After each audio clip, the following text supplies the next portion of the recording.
High বন্ধুরা, আজকে আমরা এই পরিমিতি 16.2 এর 9 নম্বর অঙ্কটা নিয়ে আলোচনা করব। একটা সামান্তরিকের বাহুর দৈর্ঘ্য 30 সেন্টিমিটার এবং 26 সেন্টিমিটার, ক্ষুদ্রতম কর্ণটি যদি 28 সেন্টিমিটার হয় তাহলে অপর কর্ণের দৈর্ঘ্য নির্ণয় করো। তা আমরা আজকে যেই অঙ্কটা যে সমাধান করব, এই অঙ্কটা আসলে আমাদের যারা সায়েন্স পড়ে 90-এ ওরা উচ্চত গণিতের উপপাদ্য আছে একটা, ওই উপপাদ্য অনুসারে আমরা এই অঙ্কটা করবো। এই অঙ্কটা আসলে আমাদের নতুন পদ্ধতি অর্থাৎ অ্যাপোলোনিয়াসের উপপাদ্য, যাকে আমরা অ্যাপোলোনিয়াস উপপাদ্য বলি। তা আমরা মনে করে লিখছি সামান্তরিকের বাহুর দৈর্ঘ্য যথাক্রমে a সমান হলো 30 সেন্টিমিটার এবং b সমান হলো 26 সেন্টিমিটার এবং ক্ষুদ্রতম কর্ণ ইংরেজি ডায়াগোনাল D1 হলো 28 সেন্টিমিটার এবং অপর কর্ণটি D2 হার্ট অর্থাৎ D2 অর্থাৎ অপর কর্ণের দৈর্ঘ্য নির্ণয় করতে। তা আমরা অ্যাপোলোনিয়াসের উপপাদ্য অনুসারে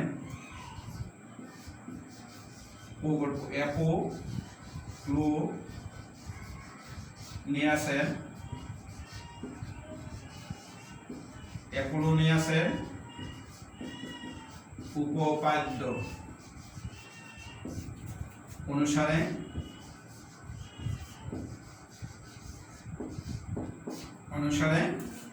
D2 সমান √2 into a square plus b square minus d1 square। আমরা যদি মান বসাই নিই, বসাইলে আমাদের অঙ্ক হয়ে যাবে। আমরা যদি এর মান 30 বসাই, 30 এর b স্কয়ার প্লাস b এর মান 26 এটার হোল স্কয়ার মাইনাস d1 এর 28 এটার হোল স্কয়ার। আমরা যদি এই ক্যালকুলেটর ব্যবহার করি, ক্যালকুলেটরে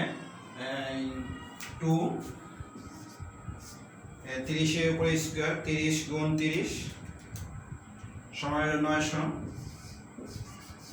যোগ 26 into 26 676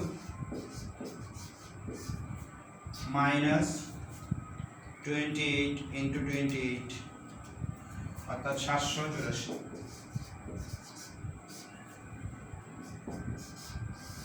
√2 into 900 যোগ 676 1576 784 সমান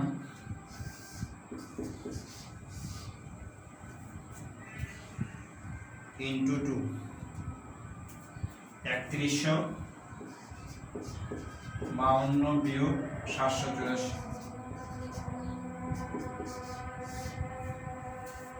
মাইনাস 784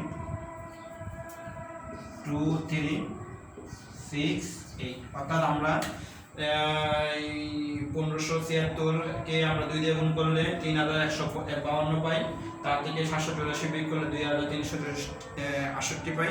তাকে যদি আমরা রুট করি তাহলে আমরা কি পাবো, এই রুট 2368 হইল 48.66 এত পাই।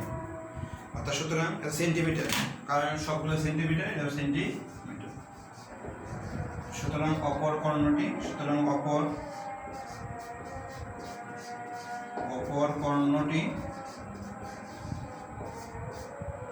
48.66 এত সেন্টিমিটার প্রায়।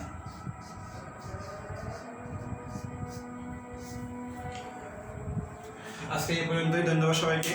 আমরা পরবর্তীতে আবার সুন্দর সুন্দর ভিডিও নিয়ে আসবো। আমার Z.I কোচিং সেন্টার এই প্রথম আমাদের ভিডিও আপলোড করলাম। যদি কারো ভালো লাগে সাবস্ক্রাইব করবেন, বেশি বেশি লাইক এবং কমেন্টস করবেন। যদি লাইক এবং কমেন্টস যদি আপনারা করেন তাহলে আমি আরও বেশি কাজে উৎসাহিত পাবো এবং বেশি বেশি ভিডিও আপলোড করতে পারবো। ধন্যবাদ সবাই।